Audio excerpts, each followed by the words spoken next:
Hello, loves. Let's make PlayStation. Well, the PS5 controller to be exact. What's nice about this is I had it in front of me because my son has it. So it was a nice little guidance because usually I would like print these out of all different angles just to make sure I got everything right. So the first and most important part is the shape. Now this is a pretty big shape, so I had to do it in like 4 separate parts, meaning it was like cut in half, 2 bottom, 2 top. And they wanted chocolate with chocolate mousse.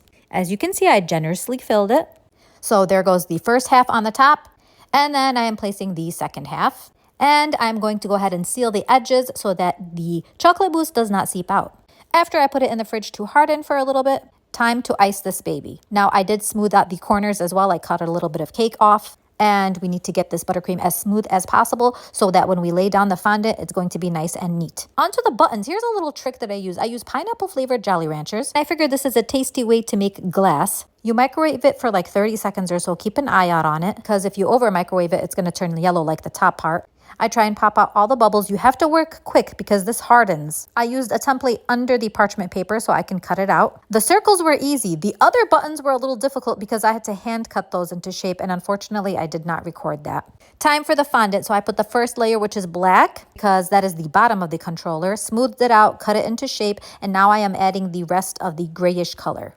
So I am not gonna lie, this cake took me from morning until evening, no joke, possibly from 10 o'clock to 8 o'clock in the evening, with a 1-hour break for food. I'll tell you, it was a labor of love. I really wanted to make sure I got all the details. Again, I apologize for not recording absolutely everything.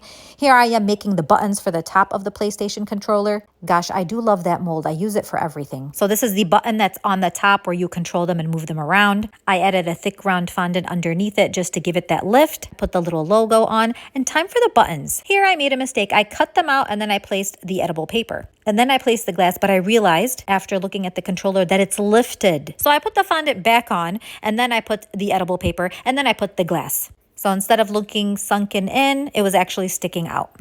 My only wish was that the glass was a little bit thicker, but alas, it's okay.